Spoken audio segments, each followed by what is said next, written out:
पिता परमेश्वर, धन्यवाद देते हैं सुंदर समय के लिए, धन्यवाद देते हैं आपके वचन के लिए कि आपके वचन के द्वारा हमारा जीवन बदल जाएगा। ये हमें यकीन है पिता। होने दो कि हम ये वचन के अहमियत को जाने पहचाने पिता और इसके अनुसार चले। पवित्र आत्मा, आपका स्वागत करते हैं कि आप ये वचन हमें सिखाए ताकि हम इस वचन के अनुसार जिए और अपना जीवन बदलें। यीशु मसीह के नाम में मांगते हैं, आमीन आमीन। तो हम लोग सीख रहे हैं इतने दिनों से लोगोस के ऊपर, इतने दिनों से वचन के ऊपर कि कैसे यीशु मसीह का जो पहचान है वो हमारा होना चाहिए और वो ज़रूरी है, वो अनिवार्य है, ठीक है। और कैसे हम वो लोगोस के पहचान में ढलते जाए, बनते जाए लोगोस के जैसे, ठीक है। तो ये हमारा जीवन का परमगम है, यही हमारा जीवन का उद्देश्य है। हमने देखा पहले ही उद्गम क्या है, संगम क्या है और परमगम क्या है, ठीक है। तो परमगम मतलब एक मनुष्य का सबसे बड़ा उद्देश्य जीवन जीने का, ठीक है, उसको हम परमगम कहते हैं, ठीक है। और जब तक आप वो उद्देश्य को नहीं पहचानते हो, नहीं जानते हो, उस उद्देश्य से नहीं जुड़ते हो, आपके जीवन में सुकून, चैन, शांति कभी नहीं रहेगा। फुलफिलमेंट जिसे कहते हैं कि जीवन में संतुष्टि कभी नहीं रहेगा, ठीक है। तो जितना दूर आप अपने उद्देश्य से रहोगे, जितना दूर आप अपने परमगम से रहोगे, उतना ही आप बेचैन रहोगे, जैसे एक मछली पानी से बाहर निकाला जाता है, ठीक है। अब हम वचन में देखेंगे कि यूहन्ना का पहला अध्याय उसका 14 वचन में लिखा है कि वचन जो था वो लोगोस, जिसके द्वारा सब कुछ बनाया गया, जिसके द्वारा सब कुछ संभाला जा रहा है, वही लोगोस हमारे बीच में डेरा किया और वही लोगोस देहधारी हुआ। वचन में लिखा है कि वचन देहधारी हुआ। अब हमें जानना है कि ये वचन हमारे जीवन में देहधारी कैसे हो जाए। हमें वचन के साथ एक होना है ताकि हमारे पहचान के द्वारा ही चीज़ें हो, हमें बोलने की भी ज़रूरत ना पड़े, ठीक है। मैंने आपको सिखाया रेमा और लोगोस। रेमा वो वचन जो आप बोलते हो, लोगोस वो है जो आपका पहचान है, ठीक है। एक शेर दहाड़ता है जंगल में तो सारे जानवर भागते हैं, ठीक है, परंतु दूसरे बार जब वही शेर आता है, दहाड़ने की ज़रूरत भी नहीं है, क्योंकि सारे जानवर को मालूम है ये शेर दहाड़ेगा, खाएगा, हमें भागना ही पड़ेगा। तो शेर का पहचान ही काफ़ी है, कभी कभी उसको दहाड़ने की ज़रूरत नहीं है। तो हमें ऐसे स्तर पे पहुंचना है जहाँ पर हमारा पहचान ही काफ़ी है, बार बार निकल यीशु के नाम में, निकल यीशु के नाम में बोलना ना पड़े, ठीक है। वो ही पहचान के द्वारा यीशु मसीह चिन्ह, चमत्कार और चंगाई करते थे, वही पहचान हमें अपनाना है ताकि आशीष वाला जीवन हम जी सके। अब आशीष वाला जीवन जीने के लिए लोगोस का होना ज़रूरी है, या वो हमारा पहचान बनना ज़रूरी है। और इसका सबसे बड़ा उदाहरण हम देखेंगे यहोशू के किताब में, यहोशू 1:8, ठीक है। हम ये अध्याय को बहुत अच्छे से जानते हैं, वचन को हमारे मुंह पे है, पर गहराई से देखेंगे इसको कि इसमें असलियत में यीशु परमेश्वर यहोशू को क्या कह रहे थे, ठीक है। अब आपको जानना ज़रूरी है कि यहाँ पर निर्गमन का ख़त्म होने के बाद वहाँ पर लिखा है कि मूसा जो था मर गए, ठीक है। मूसा के मरने के बाद एक बहुत बड़ा वैक्यूम, एक खालीपन वहाँ पर उत्पन्न हुआ। क्यों? क्योंकि इतना बड़ा रिस्पॉन्सिबिलिटी, इतना बड़ा जिम्मेदारी पूरे देश को खाली करवाने का और इतने सारे 30 लाख लोगों को अपने साथ साथ ले जाने का एक ही आदमी में वो था, जिसको वो आदेश परमेश्वर से मिला। और उसने परमेश्वर को आमने सामने देखा, उसने परमेश्वर के महिमा को देखा, उसने परमेश्वर से डायरेक्ट इंस्ट्रक्शंस लिया, उपवास किया, 3 बार उसने 40 दिन का उपवास किया। इतना सब कुछ, और इतने कुड़कुड़ करने वाले लोग, इतने बलवा करने वाले लोग, विद्रोह करने वाले लोगों को संभालना आसान बात नहीं है। बहुत सारे चिन्ह चमत्कार के द्वारा इस बंदे ने अपना पूरा जीवन इसमें डालकर फिर भी उनको वो वाचे का देश या वादे का देश देखने को नहीं मिला, या जाने वहाँ पर नहीं मिला। वो मर जाते हैं अधूरा, इतना बड़ा चीज छोड़कर आधे रास्ते में, ठीक है। अब ये पूरे देश को मिस्र देश से खाली तो करवा दिया, पूरे देश को 40 साल तक पूरे वो लोग रेगिस्तान में घूम रहे थे।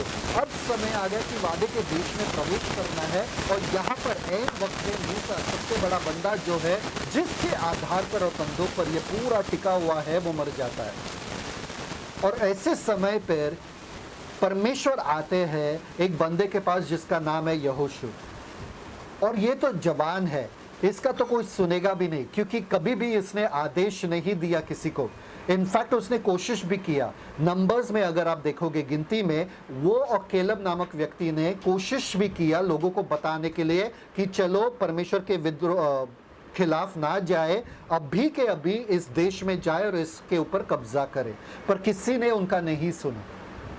तो वो बोल सकते थे परमेश्वर को, परमेश्वर आप हमें कैसे चुन रहे हो, क्योंकि हमारा तो ये लोग सुनते भी नहीं है, ये लोग हमारा बात मान भी नहीं रहे। एक पूरा क्या बोलते, पूरा जिम्मेदारी अब इस बंदे के ऊपर था। ठीक है, अब आपको जानना जरूरी है कि इस बंदे ने परमेश्वर का चेहरा कभी नहीं देखा। इस बंदे ने कभी भी, यहाँ पर लिखा नहीं है कि उसने कुछ सुपरनैचुरल किया, मतलब पानी को निकालना पत्थर से या कुछ भी सुपरनैचुरल अलौकिक इनके द्वारा तो हुआ ही नहीं। ये सिर्फ परमेश्वर के चमत्कार को देख रहे थे मूसा के जीवन के द्वारा, और उनको पता नहीं था कि अब उनके ऊपर ये भार आने वाला है, उनके ऊपर ये जिम्मेदारी आने वाला है। इसलिए परमेश्वर ने मूसा के मरने के पहले ही मूसा से कहा, तुम्हारा हाथ जो है इस बंदे पे रखना, क्योंकि अब ये बंदा सबको लेकर जाएगा। मेरा आवाज आ रहा है ना बराबर से? ये बंदा सबको लेकर जाएगा। अब परमेश्वर यहोशू के सामने आ रहे हो, बोल रहे हैं मूसा तो मर चुका है, सत्य ये है, उठो, अब रोने की जरूरत नहीं है। क्योंकि लोग रो रहे थे मूसा के लिए, क्योंकि इतना बड़ा वो आदमी था कि लोग रो रहे थे उसके लिए। मूसा मर चुका है, अब रोना बंद करो। परंतु अब तुम्हें हिम्मत से काम लेना पड़ेगा, अब तुम्हें उठना पड़ेगा, अब उसके जगह पर तुम्हें आना पड़ेगा। अब ये पूरा जिम्मेदारी अब तुम्हारे कंधों के ऊपर है। सोचो, इतना बड़ा जिम्मेदारी लेना, मतलब यहोशू को संभालने वाला, यहोशू का मदद करने वाला कोई नहीं था। आपको जानना जरूरी है कि आपके जीवन में भी आपको आपके दलदल से निकालने के लिए कोई नहीं आ रहा है, आपके जीवन को बदल के रखने के लिए कोई नहीं आ रहा है। किसी के ऊपर निर्भर मत होना कि कोई तो मसीह आएगा मुझे छुड़ाएंगे इस पूरे दल, नहीं नहीं। जिस दलदल में आप हो उसका जिम्मेदारी आप ही को लेना पड़ेगा। आपके मानसिक संतुलन का जिम्मेदारी आप ही को लेना पड़ेगा, और आपके जो भी चल रहा है आपके जिंदगी में तकलीफें, उसको सुधारने का जिम्मेदारी आप ही को लेना पड़ेगा। अब मूसा तो मर चुका है। सोचो यहोशू के ऊपर क्या बीत रहा है अगर हम उस टाइम पे वहां पर रहे तो। ध्यान देना, यहाँ पर इसी समय में आपका चमत्कार का चाबी आपको मिल रहा है और आप कहीं और ध्यान अपना डाल रहे हो। ठीक है, तैयार रहना। परमेश्वर यहोशू को एक ही चीज कहते हैं, वहां पे एक ही हथियार देते हैं। आपको लगता है कि यहोशू को कहना, परमेश्वर यहोशू को कहना चाहिए कि अब तुम पहाड़ पे आओ, अब तुम 40 दिन तक रुको, अब तुम 40 दिन तक उपवास प्रार्थना करो, अब तुम 40 दिन तक मेरा चेहरा देखो।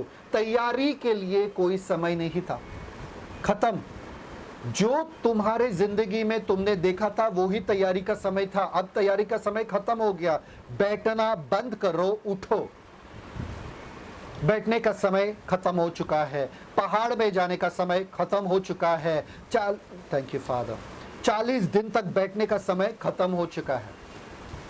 अब तुम्हें उठना है, क्योंकि 30 लाख लोगों का भविष्य अब तुम्हारे कंधों के ऊपर है।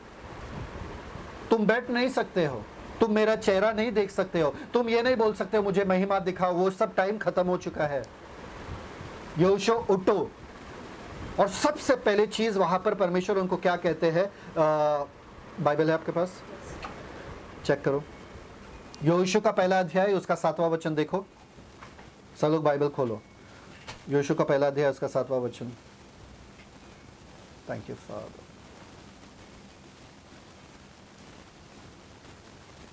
यहोशू 1 उसका 7वां वचन। 5 से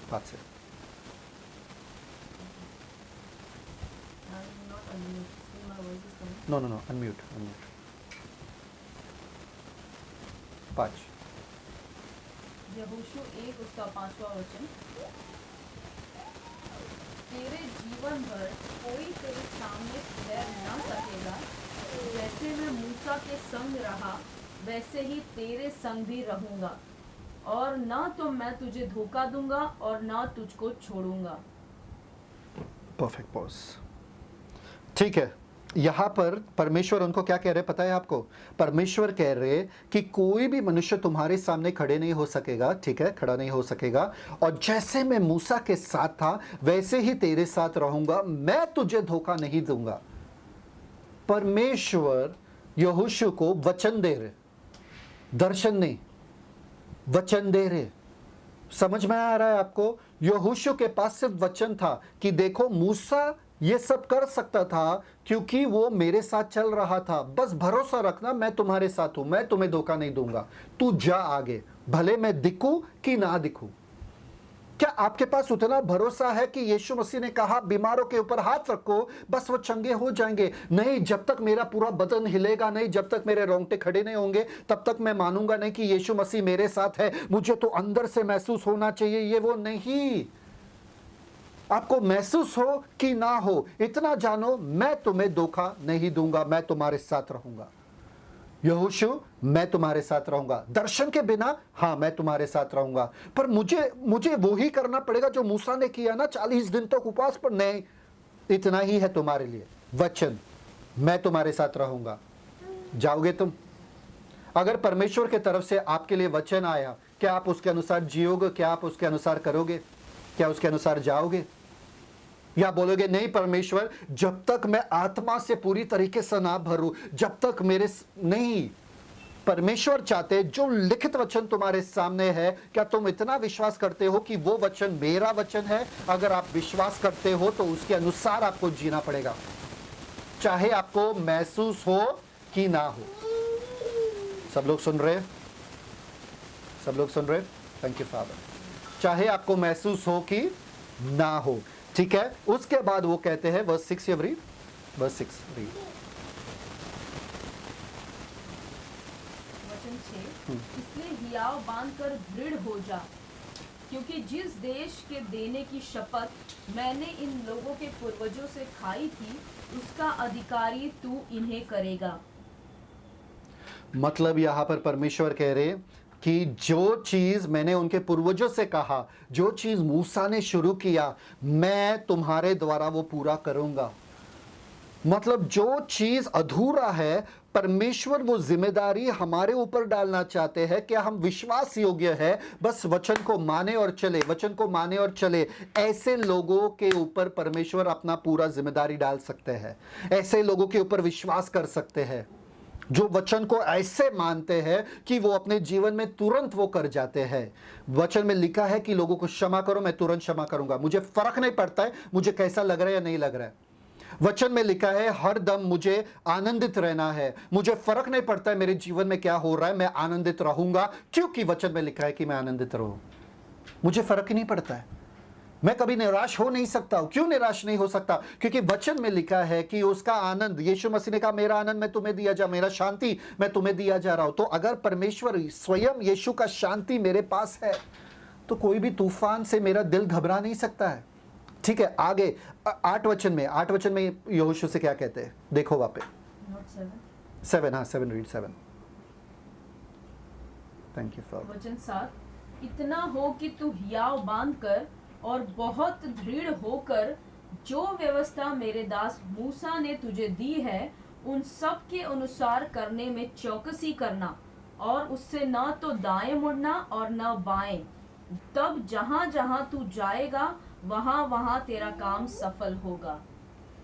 बस समृद्धि का सबसे बढ़िया, सबसे वहां पर उन्होंने सरल क्या बोलते हैं फॉर्मूला दिया कि जो नियम मेरे बंदे ने, मेरे दास ने, मूसा ने दिया, उससे ना दाएं ना बाएं मुड़ना, फिर तू जो करेगा तू सफल रहेगा। मतलब तुझे दर्शन नहीं मिल रहा है, तुझे वो ही वचन मिल रहा है जो मूसा ने लिखा था, वो वचन मिल रहा है, उस वचन के अनुसार पर तुम्हें करना है, जीना है, फिर तू जो करेगा वो सफल।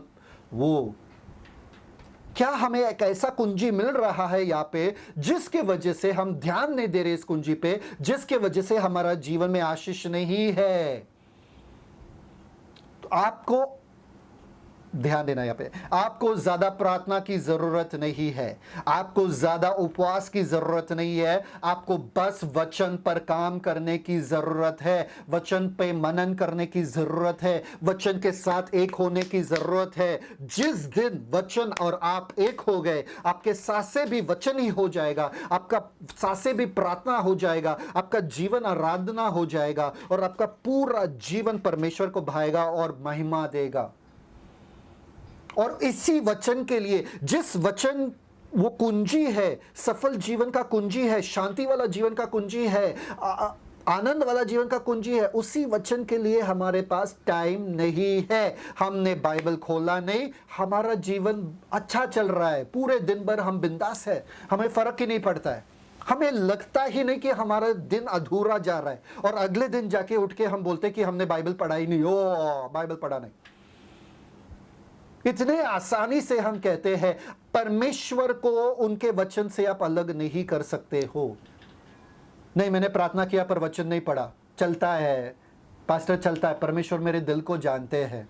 अगर दिल ही जानते हैं तो बाकी सब चर्च क्यों आ रहे? दिल में ही परमेश्वर का आराधना करो, चर्च मत आओ, बाइबल मत पढ़ो। दिल में विश्वास है ना? बेवकूफ है क्या? परमेश्वर आपके कार्य के अनुसार आपको प्रतिफल देंगे, दिल के अनुसार नहीं।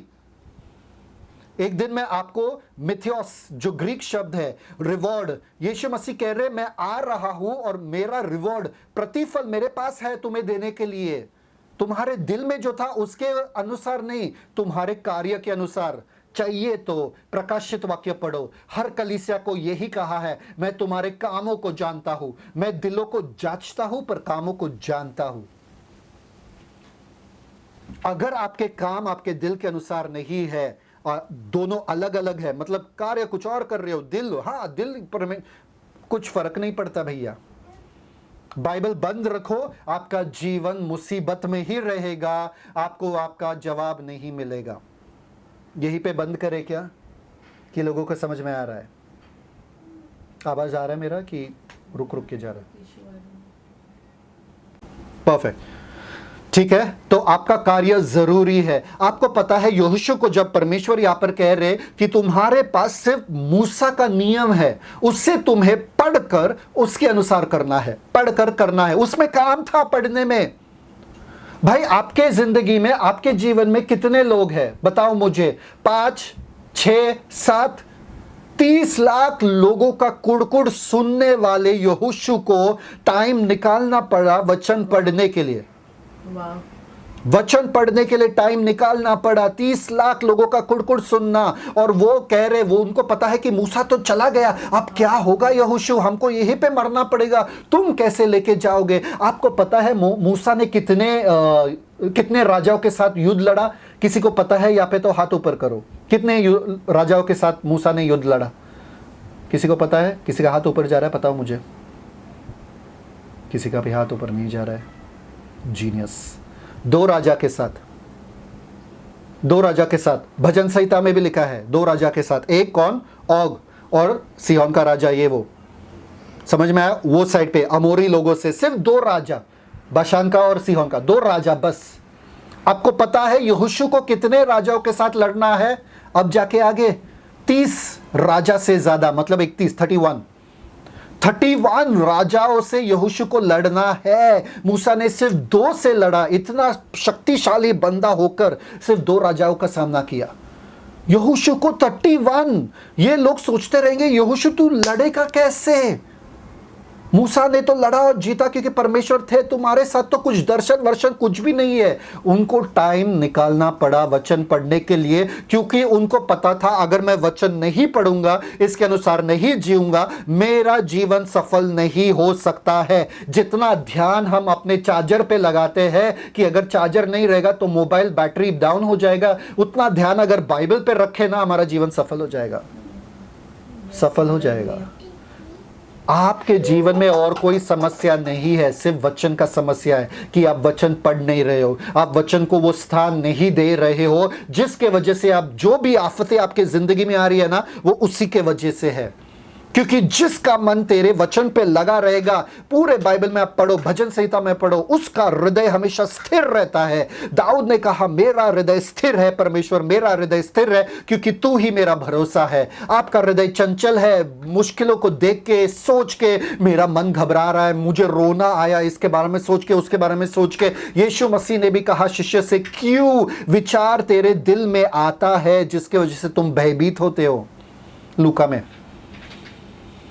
क्योंकि आप वचन में समय नहीं बिता रहे हो। आगे जाते आपको पता है ये सारे के सारे जन जो थे, जो यीशु के पास थे, 30 लाख लोग जो भी थे, आपको पता है वो कौन थे? उन्होंने कभी मिस्र देश को देखा ही नहीं ध्यान से, उनके दिमाग में मिस्र देश है ही नहीं कुछ, क्योंकि ये नए लोग हैं, बच्चे हैं, उनके माँ बाप तो पूरे रेगिस्तान में मर चुके हैं। तो उन्होंने युद्ध देखा ही नहीं कि मिस्र देश क्या हो रहा है, उन्होंने ये अनुभव ही नहीं किया कि लाल समुद्र दो भागा हुआ है। बहुत छोटे बच्चे थे वो, तभी उनके दिमाग में उतना प्रभाव नहीं हुआ उस चीज का, कोई बड़ा चमत्कार नहीं देखा। अब तक तो वो बस मन्ना मन्ना मन्ना मन्ना और पानी, मन्ना और पानी, और रेगिस्तान में घूम रहे। अब इसके बाद मन्ना बंद होने वाला है, इसके बाद वो लोग पक्के घरों में जाने वाले हैं, उसके बाद उनको हल चलाना पड़ेगा, उसके बाद वो लोग बसने वाले हैं। कितना चीज उनको सिखाने के लिए बाकी है। और एक बंदे के कंधे पे यहोशू, और यहोशू को एक ही चाबी दिया, उपवास नहीं, प्रार्थना नहीं, वचन। Thank you father, I hope कोई सुन रहे हैं। उपवास नहीं, प्रार्थना नहीं, वचन। अब 8वां वचन देखो वहां पे, यहोशू 1:8 पढ़ो। Thank you father.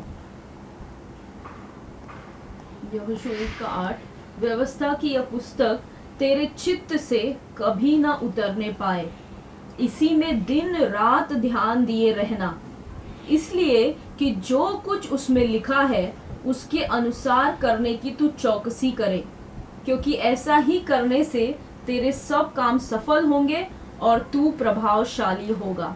व्यवस्था की ये पुस्तक, अब यहां पर लिखा है व्यवस्था की ये पुस्तक, मतलब एक ही पुस्तक दिया गया यहोशू को, जिसमें 5 थे, एक उत्पत्ति, एक निर्गमन, एक ले व्यवस्था, एक गिनती और एक व्यवस्था विवरण।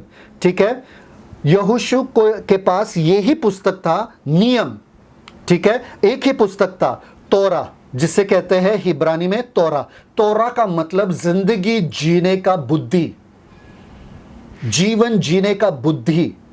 वो ही तोरा जिसे पढ़कर आपको कंटाला आता है, वो यहोशू को इतना बड़ा सफल जीवन देने वाला था। आप हल्के में ले सकते हो इसको, पर यहोशू हल्के में नहीं ले सकता था। उसको पता है कि 30 लाख लोगों को अगर मुझे ये नए शहर में लेकर जाना है, उनको बसाना है और 31 राजाओं को हराना है, तो मुझे यही मेरे पास है और कुछ नहीं, और कोई किताब नहीं। तो आपको पता होना चाहिए कि आपके घर में जो बैठा हुआ है, वो जो वचन है, उसी में आपका समृद्धि है, उसी में वो चाबी है, वो कुंजी है, जिससे आप ये वाले घर से बदल के अपने वो वाले घर में जा सकते हो जिसके सपने आप देख रहे हो। ये वाले दलदल से उठकर आप वो स्वर्गीय स्थानों में जा सकते हो जहां पर सुकून ही सुकून है, चैन ही चैन है, हरी हरी चराई है और पानी शांत है वहां पे। ये जो किताब है उसी के द्वारा जो आप बंद रखते हो, जिसके लिए आपके पास पढ़ने के लिए टाइम नहीं है। आपको कौन व्यस्त रख रहा है, कौन बिजी रख रहा है, कौन मगन रख रहा है दुनिया की चीजों में। बच्चों को संभालना पड़ता है, काम तो करना पड़ता है, मतलब आप सीरियस नहीं हो कि आपकी जिंदगी को बदल के रखे। अगर आप सीरियस हो अपनी जिंदगी को बदल के रखने के लिए, आप वचन पढ़ोगे दिन रात। मैं रात को काम पे जाता था, सुबह आता था 12 बजे, सुबह आता था, रात को 7 बजे 6 बजे निकलता था काम के लिए शाम को, और सुबह 12 बजे आता था, नींद में रहता था, फिर भी मेरे कान में मेरे बाइबल, मेरा मोबाइल में बाइबल रहता था और मैं पढ़ता रहता था, क्योंकि मुझे मालूम था अगर मुझे ये काम छोड़ना है, मुझे ये काम के दलदल से बाहर आना है, तो बाइबल ही है वो जो मुझे बाहर लेकर आएगा। इतना वचन से अपने आप को भरा भरा भरा भरा भरा कि वो काम फाइनली छूट गया और मैं इस सुकून वाले देश में प्रवेश कर चुका हूं। हालेलुया। आपको वो बाइबल चाहिए ही नहीं जो आपके सफलता का कुंजी है। मूसा को, यहोशू को कहा गया था कि ये तोरा, ये वचन जो है, ये नियम जो है, इसके द्वारा तू सीखेगा कैसा चलना, कैसे जीना, कैसे निर्णय लेना। अगर मैं बोलूं आपको कि आपके लिए मैंने 10 करोड़ रखा है बैंक में, ये चिट्ठी जो है मैं आपको भेज रहा हूं और उसमें पूरा इंस्ट्रक्शंस है या सूचनाएं है जिससे आपको पता चलेगा कि वो 10 करोड़ अपनाना कैसा है। कितने जनों को पढ़ने आएगा? हाथ ऊपर करो। कितने जन पढ़ेंगे उस सूची को? ये इन लोगों को, हे परमेश्वर, जिन्होंने हाथ ऊपर नहीं किया उनको 10 करोड़ कभी मत देना। अच्छा, अभी हाथ ऊपर आ रहा है, ठीक है। कैसे भी करके पढ़ोगे। आप बोलोगे क्या, पास्टर नहीं आज मेरे पास टाइम नहीं था इसलिए मैं काम पे जा रहा था तो सॉरी मैंने वो सूचना नहीं पढ़ा। आप काम काज सब छोड़ दोगे जब आपको पता चलेगा 10 करोड़ इस सूची में है। आप 10 ऐसे बिजनेस खड़ा कर दोगे 10 करोड़ में तो वो आप अभी भी वचन को हल्के में ले रहे हो, इसलिए आप वचन नहीं खोल रहे हो, इसलिए आपका जीवन वैसा है। समझ में आ रहा है कि नहीं आ रहा है? ठीक है, ये व्यवस्था का किताब। ओके, नेक्स्ट तुम्हारे मुख से, what is it? The next part was it तुम्हारे मुंह से। व्यवस्था की यह पुस्तक तेरे चित्त से कभी ना उतरने पाए। बस, तेरे चित्त से कभी उतरने ना पाए। इब्रानी में लिखा है तेरे मुंह से कभी उतरने ना पाए। ठीक है, वहां पर मतलब कभी भी बंद ना हो जाए। यहां पर लिखा है कभी भी बंद ना हो जाए तेरे मुंह से, मतलब तुझे बोलना पड़ेगा और तुझे बोलता रहना पड़ेगा। मतलब और कुछ तुम्हारे मुंह से निकल ना पाए, और कुछ नहीं आना चाहिए। जितना तू वचन बोलेगा उतना तू वचन को देखेगा अपने जीवन में।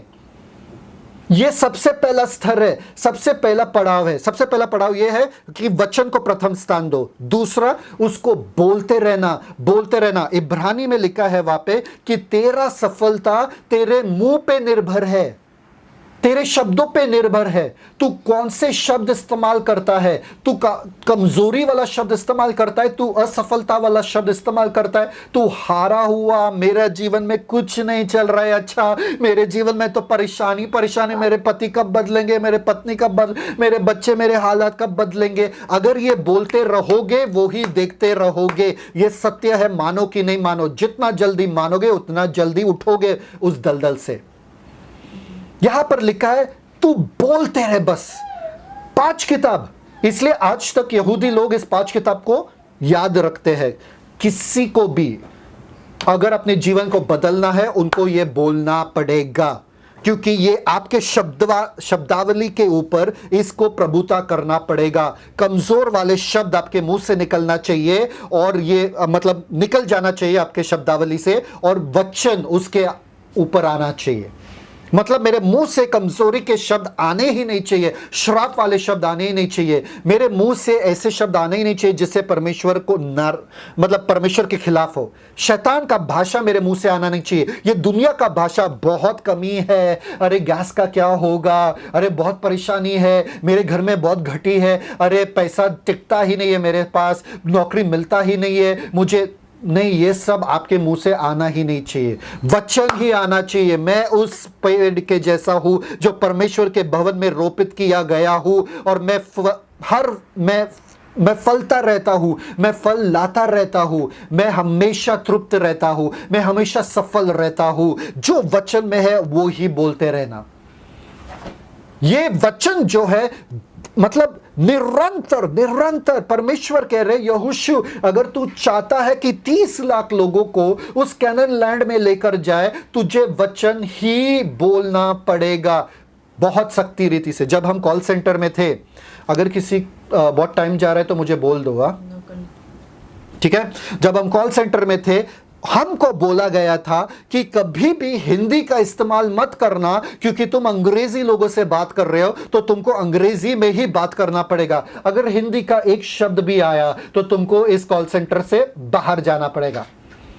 सोचो, अभी हम इतने अकस्टम्ड है, बार बार हिंदी में बात कर रहे, तो 1-2 शब्द तो आएगा ही आएगा, पर हमको ध्यान देना पड़ा। इसलिए हम रातों रात जितना भी नींद आए हम अपने चौकन्ने रहते थे कि भाई गलती से हमारे मुंह से Hallelujah. हिंदी वाले शब्द आए ना, वरना हमारा जॉब चला जाएगा।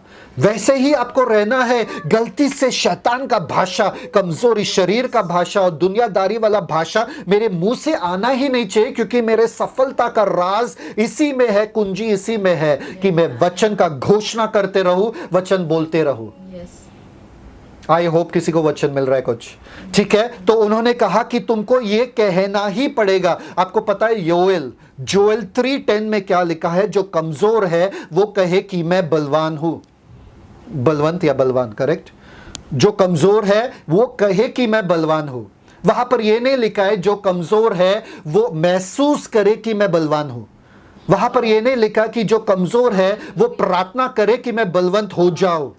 वहां पर लिखा है जो कमजोर है वो कहे कि मैं बलवंत हूं। मतलब अगर मैं गरीब हूं मैं कहूंगा क्या? कि मैं अमीर हूं। अगर मैं निराश हूं मैं कहूंगा कि मैं सुकून में हूं। अगर मैं उदास हूं मैं कहूंगा कि मैं खुशी हूं, मेरा दिल आनंद से भरा हुआ है। अगर कंगाली है मैं कहूंगा कि क्या मैं समृद्धि से घेरा हुआ हूं, मेरे घर में हमेशा भरा हुआ रहता है, धन से भरा हुआ रहता है। समझ में आ रहा है कि नहीं आ रहा है? आपको वो कहना है, आपको महसूस नहीं करना है। ये वचन महसूस पे मत जाना। हम विश्वास से चलते, दृष्टि से नहीं और भावनाओं से नहीं। मेरा भावनाएं चाहे कुछ भी कहे मुझसे, मेरे मुंह से वो निकलेगा नहीं। मैं उसको दबा दूंगा और वचन का ही घोषणा करूंगा, वचन का ही घोषणा करूंगा। जो निर्बल है वो कहे कि मैं बलवंत हूं।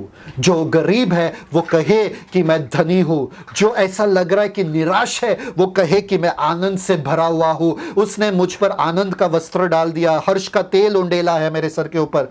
समझ में आ रहा है कि नहीं आ रहा है? आपको वचन का घोषणा हर रोज अटैक अटैक अटैक, हर स्थिति पे, हर भावना पे करना ही करना पड़ेगा। ऐसे वचन देहधारी होगा, ऐसे आप वचन के साथ एक हो जाओगे। नेक्स्ट, उसके बाद क्या लिखा है? सबसे पहले क्या? वो है वचन। उसके बाद कैसे? अपने मुंह से हमेशा बोलते रहना है, बोलते रहना है। सिर्फ वचन, सिर्फ वचन। अगर वचन पढ़ोगे नहीं, बोलोगे नहीं। तीसरा मुद्दा, तीसरा कुंजी आपके सफलता का। नेक्स्ट, इसी में दिन रात ध्यान दिए रहना। बस इसी पे दिन रात ध्यान दिए रहना। द नेक्स्ट इज, जैसे आप बोलते रहोगे, जो आप बोल रहे हो वो आपके मन पे प्रभाव डालता रहेगा। इसी पे दिन रात मनन करते रहना। मतलब आपका फोकस, आपका ध्यान इस पे नहीं रहना चाहिए कि मेरे जिंदगी में क्या गलत हो रहा है। आपका फोकस इसमें रहना चाहिए कि प्रभु को किस चीज के लिए मैं धन्यवाद दूं। धन्यवाद दूं कि मेरे आंखें हैं, धन्यवाद दूं कि मेरा शरीर अच्छा चल रहा है, भला चंगा है, धन्यवाद दूं कि मेरे पास बच्चे, धन्यवाद दूं कि मेरे पास पति है, धन्यवाद दूं कि मेरे पास घर है रहने के लिए, धन्यवाद धन्यवाद धन्यवाद धन्यवाद। जहां पर आपका फोकस है तो बोल रहे इसी पे तू फोकस करना। अब वहां पर मनन का जो शब्द है वो बहुत खूबसूरत शब्द है, सबसे पावरफुल वाला शब्द है, जहां पर लिखा है हगा। हगा का मतलब हिब्रू में मटर।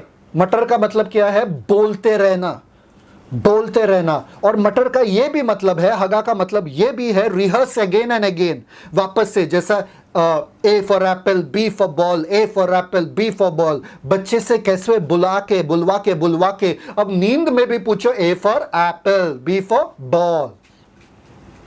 वैसे आपको बार बार रिहर्स करना है।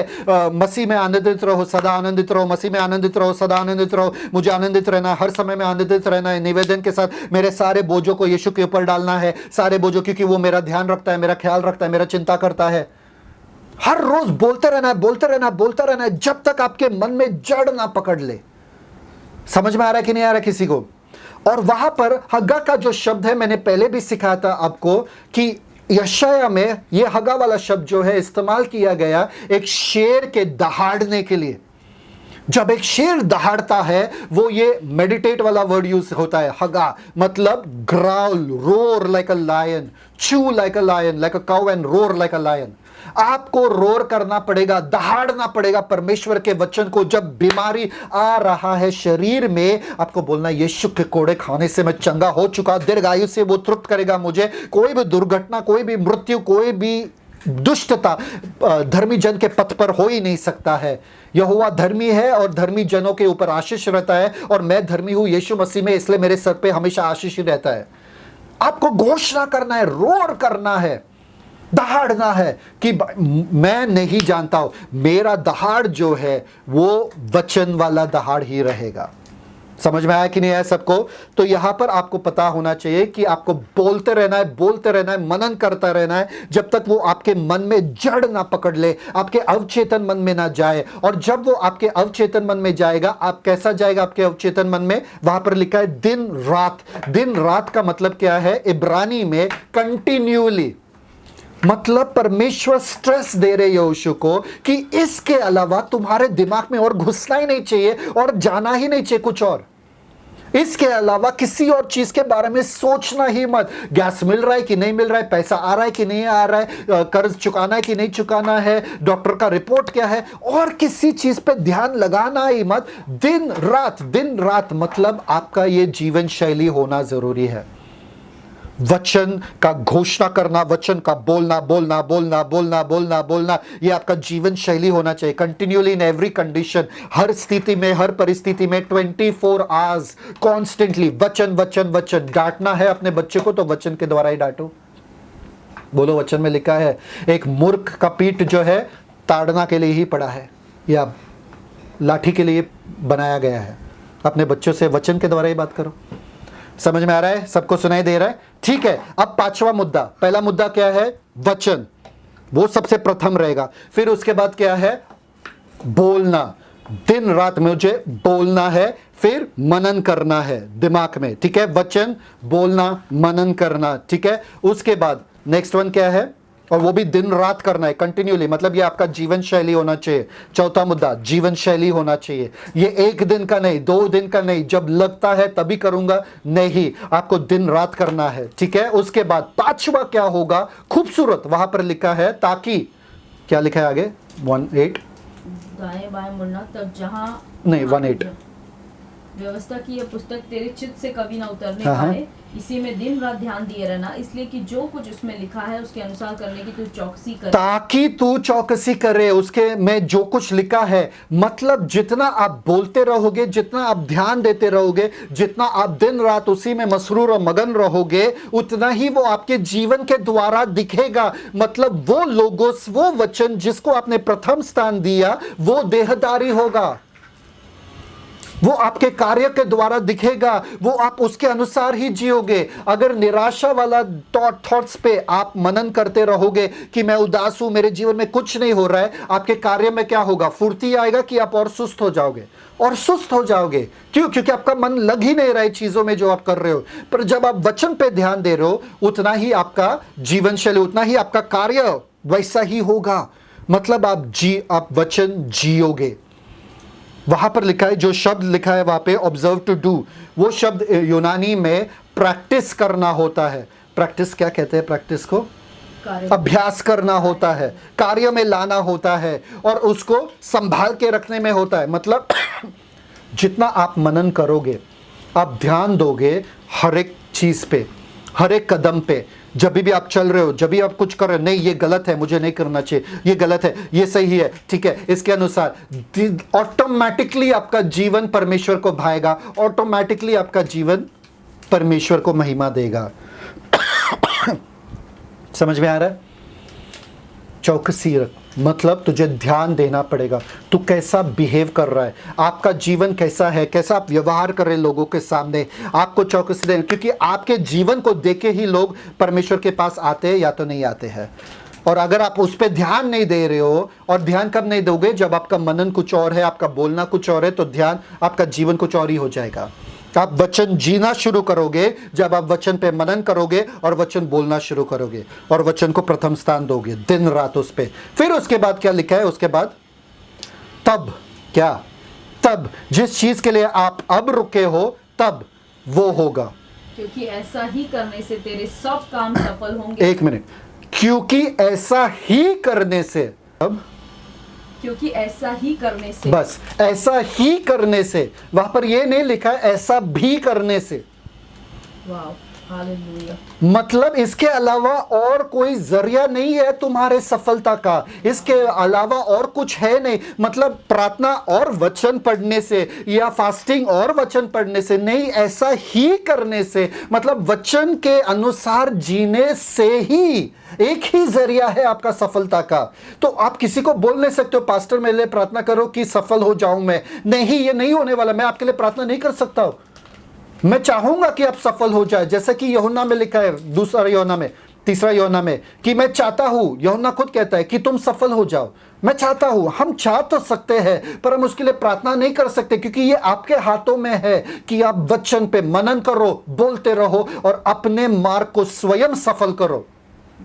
ऐसा ही करने से, सब लोग बोलो, ऐसा ही करने से, मतलब एक ही जरिया है। आपको बाइबल नहीं खोलना है, आपका जीवन बदलेगा नहीं भैया, नहीं बदलेगा। चाहे आप कुछ भी करो, हम लोग आपके लिए प्रार्थना करेंगे, आज छुटकारा मिलेगा, वापस से आप उसी दलदल में जाओगे, वापस प्रार्थना करेंगे, वापस छुटकारा, वापस। अगर आप हमेशा के लिए छुटकारा चाहते हो, यीशु मसीह ने कहा अगर तुम मेरे वचन में बने रहते हो तो तुम मेरे शिष्य हो और तुम सत्य को जानोगे और सत्य तुम्हें आजाद करेगा। क्या? कब? वचन में बनने के बाद। Come on, yes, hallelujah. Powerful है। काश आप लोगों का प्रतिक्रिया मुझे पता चलता था, क्योंकि बहुत समझ में आ रहा है कि नहीं आ रहा है। वचन में बनने के बाद तुम जो मांगो वे तुम्हें दिया जाएगा। क्यों? तुम स्वयं वचन हो। यीशु मसीह, मैंने सिखा था आपको, बोले थे कि जो तुम मांगोगे वो तुम्हारे लिए हो जाएगा, दिया भी नहीं जाएगा, हो जाएगा, क्योंकि तुम स्वयं लोगोस हो चुके हो, लोगोस के साथ एक हो चुके हो। तुम्हारे लिए हो जाएगा। तुम्हारा पहचान ही ऐसा है कि सारा सृष्टि, इसलिए तुम पेड़ से भी बात करोगे, तुम शैतान के सामने भी खड़ा हो जाओगे तो शैतान भागेगा, बोलेगा नहीं भैया ये आ गया, ये स्वयं लोगोस है। यस, वचन में बने रहो। अगर तुम मेरे वचन में बने रहते हो और मैं तुम में बने रह, वो वचन में, वचन में, वचन में। नए नियम में वो भी वही है, पुराने नियम में लिखा है ऐसा ही करने से तुम अपने मार्ग को सफल करोगे, तुम अपने मार्ग को सफल बनाओगे। सफल का जो शब्द है वहां पे ब्रेक थ्रू, सफल का जो शब्द है वहां पे इब्रानी में ब्रेक थ्रू। ब्रेक थ्रू का मतलब क्या है? छुटकारा। नॉट छुटकारा, ऑल्सो बेदारी। ब्रेक थ्रू मतलब जो अटका हुआ है उसमें एक पुश हो जाएगा, advance mightily push, breakthrough, एक छुटकारा, एक बड़ा सा बंधन जो है वो टूट जाएगा पूरा। जिसमें आप अटक के बैठे हो, एक इनविजिबल वॉल, अदृश्य दीवार है जिसे आप बार बार ठोकर खा रहे हो, इधर आके ठोकर खा रहे हो, उधर आके ठोकर खा रहे हो, उधर, वो टूट जाएगा। वो जो बाड़ा है, वो जो चीज आपको रोक के रख रहा है, आपको पता नहीं चल रहा, मैं कितना भी उपास करूं, कितना भी प्रार्थना करूं, मैं यहां से उठ नहीं पा रहा हूं, मैं अपने जीवन को बदल नहीं पा रहा हूं। क्यों? वचन को जब आप लोगोस को अपने जीवन में देदारी होने के लिए दोगे तो आप वो इनविजिबल, वो अदृश्य दीवार को तोड़ के बाहर निकल आओगे। वचन में लिखा है कि अभिषेक के द्वारा वो बंधन टूट जाएगा। यशाया 10 में अभिषेक के द्वारा वो बंधन टूट जाएगा। इसका मतलब क्या है? मतलब जब आप वचन के साथ एक हो जाओगे, वो वचन के अभिषेक के द्वारा, वो वचन के सामर्थ्य के द्वारा हर बंधन आपके जीवन से टूट जाएगा। वहां पर लिखा है जो सफल का जो शब्द है, एम्पावर्ड टू अचीव अ गोल, मतलब आपको शक्ति मिलेगा किसी चीज को हासिल करने के लिए। मतलब जिस चीज के लिए आप रुके हो, आपको वो हासिल करना है। शायद से वो समृद्धि हो, शायद से वो आपके पति का उद्धार हो, शायद से वो कुछ भी हो। यहां पर लिखा है अगर तुम मेरे वचन में बने रहोगे, उस चीज को हासिल करने का क्षमता तुमको मिल जाएगा, उस चीज को हासिल करने का काबिलियत तुमको मिल जाएगा। अगर आप यीशु मसीह के लिए जीना चाहते हो, पूरे दुनिया में सुसमाचार प्रचार करना चाहते हो, वचन में बने रहो, उस चीज को हासिल करने का क्षमता और काबिलियत आपको मिल जाएगा। सफल का वो शब्द वहां पर इस्तेमाल किया गया है, and to walk in divine guidance. सफलता का यह भी मतलब है कि अलौकिक अगुवाई में, अलौकिक अगुवाई, डिवाइन गाइडेंस, अलौकिक अगुवाई में चलो। मतलब हर टाइम आपको पता चलेगा, आपके कानों के पीछे से वचन में लिखा है एक आवाज आएगा, दाएं मुड़ो, बाएं मुड़ो। आपको पता चलेगा कौन से गली में जाना है, कौन से गली में नहीं जाना है, किन लोगों से मिलना है, किन लोगों से नहीं मिलना है। इतना तक आपके साथ हो जाएगा। जब वचन में बने रहोगे और वचन के साथ, सफलता का ये मतलब है, बहुत ही रिच मतलब है, आपको पूरा नहीं बता सकता हूं मैं, पर संक्षेप में बता रहा हूं कि सफलता का वो मतलब है, मतलब ऐसा ही करने से, मतलब वचन को प्रथम स्थान देने से, वचन को लगातार बोलने से, मनन करने से, फोकस ध्यान उस पर केंद्रित करने से और दिन रात ये रिपीट अपने जीवन शैली बनाने से आप के जीवन के द्वारा, आपके कार्य के द्वारा वो दिखेगा, मतलब आप अपने आप को सफल बनाओगे। और उसके बाद क्या लिखा है, अब ऐसा ही करने से आप सफल हो जाओगे। और उसके बाद क्या लिखा है, और तू प्रभावशाली होगा। और तू प्रभावशाली होगा। प्रभावशाली का मतलब ये यहां पर है, इब्रानी भाषा में प्रभावशाली का मतलब ये है कि तुम्हारे पास बुद्धि रहेगा, तुम्हारे पास ज्ञान रहेगा क्या निर्णय लेने का जिंदगी में। और ये बहुत ही इंपॉर्टेंट है, क्यों मैं बताता हूं आपको। अगर आप एम्पलीफाइड वर्जन पढ़ोगे उसमें लिखा है कि तुम्हें जीवन में निर्णय लेने का वो क्षमता मिल जाएगा। अब ये क्यों इंपॉर्टेंट है मैं बताता हूं आपको। आपका जीवन आपके निर्णयों से बना हुआ है। करेक्ट। जो निर्णय आपने पहले लिया उस निर्णय का नतीजा आज आप भुगत रहे हो। यस। किससे शादी करना है, कौन सा जॉब करना है, कौन सा नौकरी करना है, पढ़ाई पे ध्यान देना कि नहीं देना, ये सब निर्णयों से ही आपका जिंदगी आज जहां पर है वहां पर है। और अगर परमेश्वर जिनको सब आता है, सर्वज्ञानी, सर्वव्यापी, सब सर्वशक्तिमान, अगर वो आपको बताएंगे, वो आपको निर्णय लेने का क्षमता देंगे, तो कैसा रहेगा कि कभी भी आपसे गलती नहीं होगा, कभी भी आप गलत मार्ग नहीं जाओगे और आपका टाइम पास नहीं होगा, आपका टाइम वेस्ट नहीं होगा। कैसा लगेगा। यहां पर लिखा है और तू ऐसा बुद्धि पाएगा कि तू जानेगा कि कौन सा निर्णय लेना है। और गुड सक्सेस, वहां पर शब्द जो इस्तेमाल किया है गुड सक्सेस, इसका मतलब यह है कि तुम अच्छी सफलता का मतलब क्या है कि तुम सफलता सिर्फ एक क्षण भर के लिए नहीं पाओगे, हमेशा बना हुआ सफलता पाते रहोगे। मतलब तुम कभी भी ऊपर नीचे, आज बहुत पैसा है कल कम है, आज बहुत अच्छा मेरा स्वास्थ्य है कल कम है, वैसा नहीं होगा आपके साथ। आपके पास अच्छी सफलता मतलब लगातार चलने वाली सफलता आपका हमेशा रहेगा। आपको क्या करना है, ध्यान देना, सबसे प्रथम स्थान वचन को, चाहे वो कुछ भी हो, बोलते रहना है, उस पे मनन करते रहना, मतलब ध्यान केंद्रित उसी पे करते रहना है और उसके ऊपर ये अपना जीवन शैली बनाना है। तो वो आपके कार्य के द्वारा दिखेगा और आपके कार्य के द्वारा दिखेगा मतलब आप समृद्ध हो जाओगे, सफल हो जाओगे हर क्षेत्र में। और आपको वो बुद्धि मिलेगा, वो क्षमता मिलेगा जिससे आप हर सेकंड अच्छे निर्णय लो और सही निर्णय लो।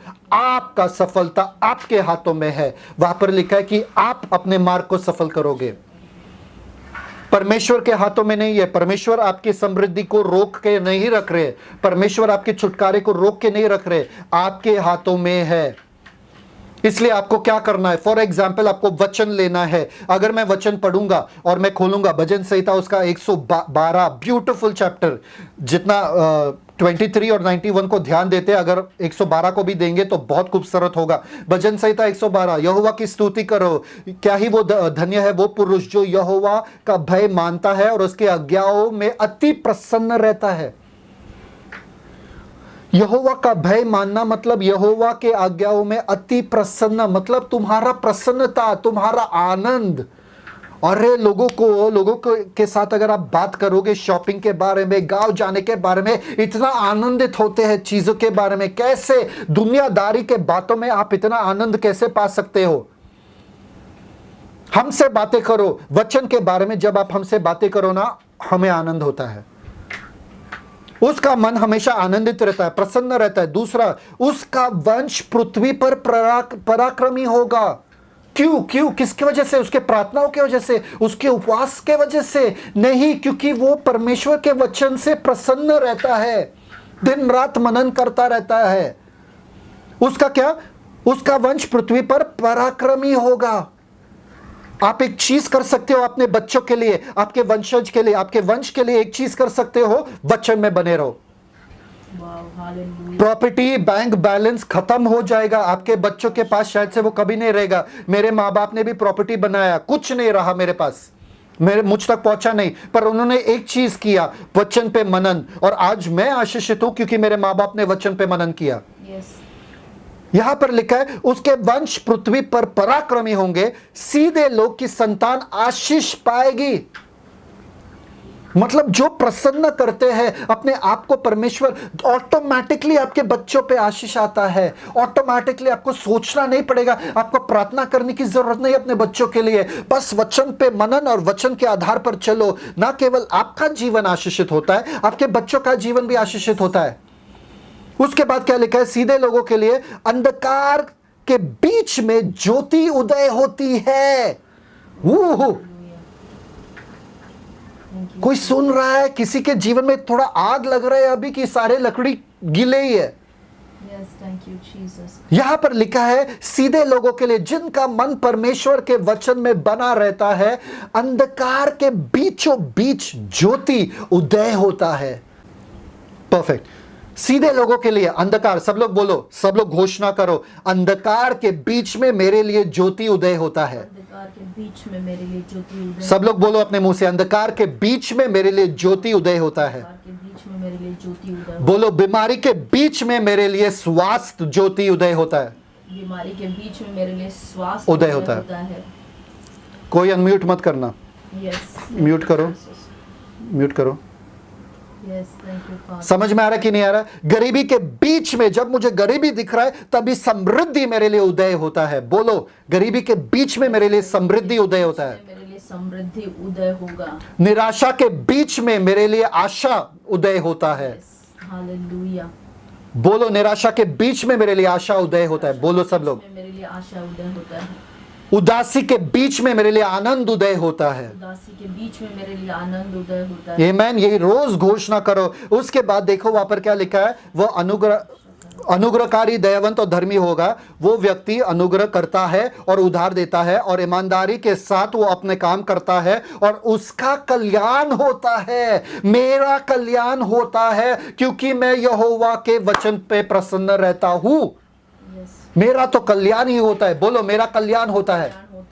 हर समय, हर घड़ी, हर क्षण, हर पल मेरा कल्याण होता है क्योंकि मैं यहोवा के वचन पे प्रसन्न होता हूं। उसके बाद क्या लिखा है, वो तो सदा तक अटल रहेगा। पूरा दुनिया हिलेगा, इधर से उधर जाएंगे, मैं अटल रहूंगा। मैं अटल रहूंगी, मैं अटल रहूंगा, मैं हिलूंगा नहीं। कोई ओहो, वहां पर लिखा है धर्मी का स्मरण सदा तक बना रहेगा, वह बुरे समाचार से नहीं डरता। बुरे समाचार से नहीं डरता। बोलो मैं बुरे समाचार से नहीं डरता। बुरे समाचार से नहीं डरता। बोलो सब लोग अपने मुंह से बोलो, जहां पर बैठे हो, मैं बुरे समाचार से नहीं डरता। गैस खत्म हो गया, अरे मैं बुरे समाचार से डरता नहीं। डॉक्टर के रिपोर्ट में आया कि बीमारी है, मैं बुरे समाचार से डरता नहीं। बोलो कि मैं बुरे समाचार से डरता। किसी का कोई हॉस्पिटल में है, मैं बुरे समाचार से डरता नहीं। किसी अरे जॉब से निकाल रहे सबको, नौकरी बंद होने वाला, मैं बुरे समाचार से डरता नहीं।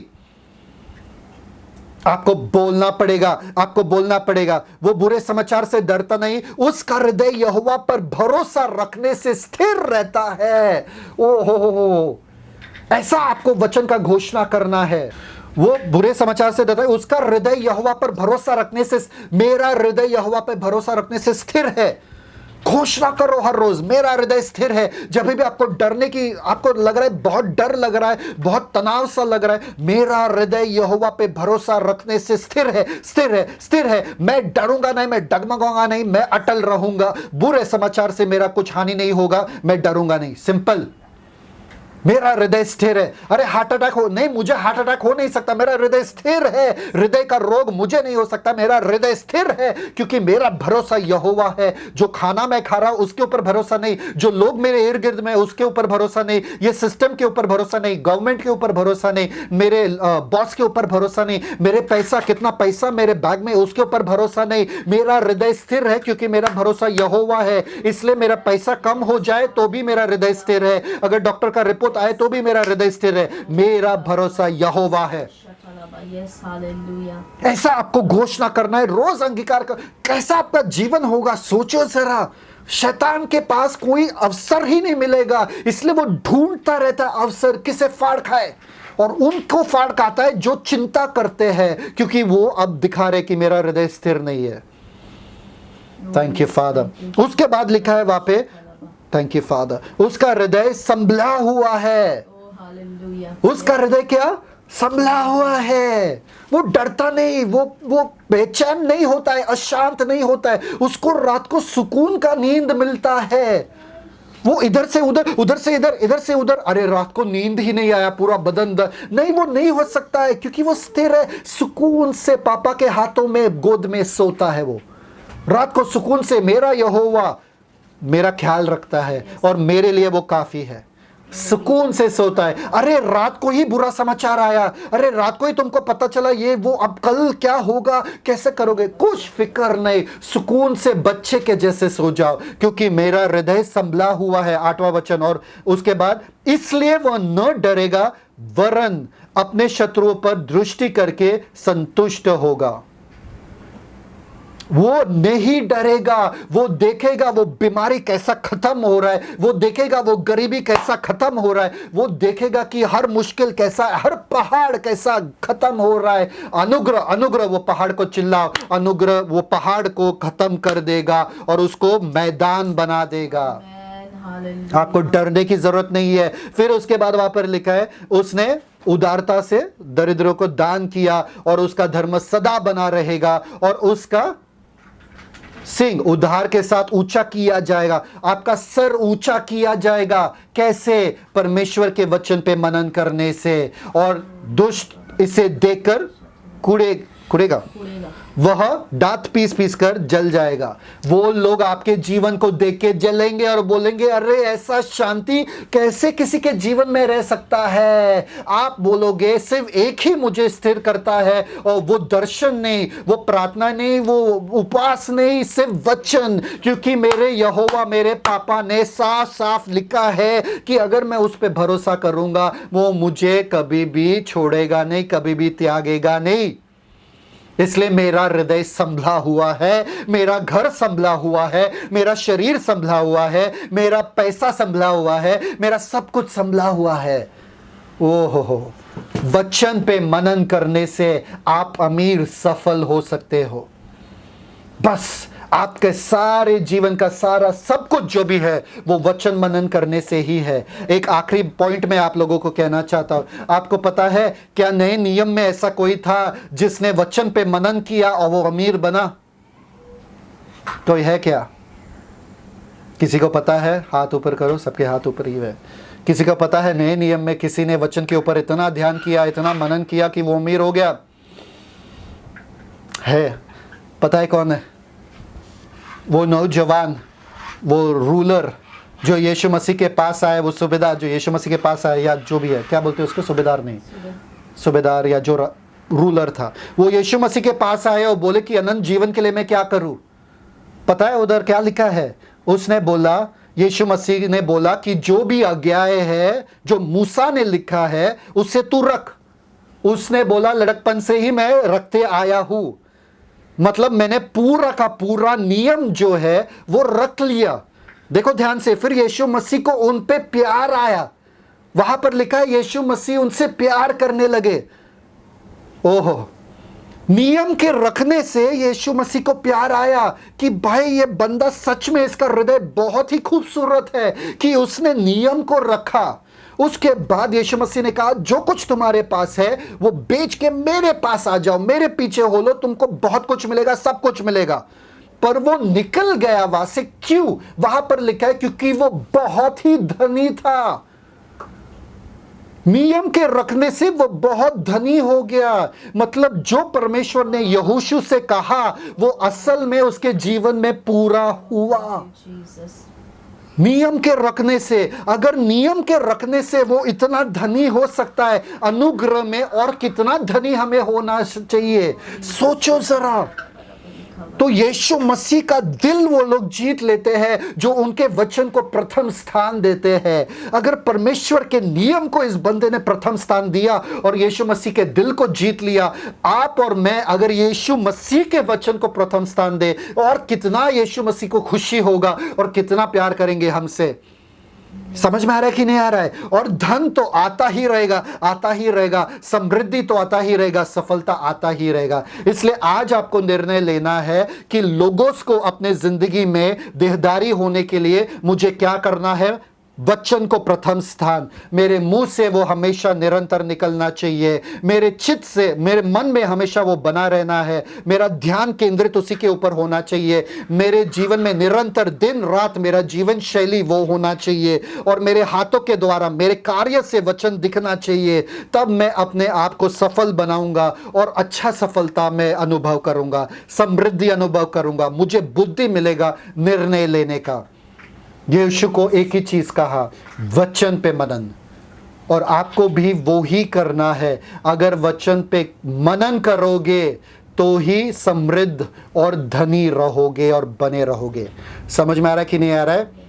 सबको जय मसीह की। God bless you. प्रार्थना करते हैं। पिता परमेश्वर, धन्यवाद देते आज के वचन के लिए। धन्यवाद कि हमसे बातें किया, और होने दो कि ये वचन ऐसे जाए हमारे में अंदर, ताकि ये लोगोस जो है वो देहधारी होके हमारे द्वारा जिए। धन्यवाद कि आपके वचन को प्रथम स्थान देने वाले लोग बन जाए हम, और आपके वचन जीते रहेंगे, और सब कुछ हमें दिया जाएगा, सब कुछ हमें दिया जाएगा। धन्यवाद पिता, यीशु मसीह के नाम में मांगते, आमेन। Celebrate the Christ life. God bless you. Shalom.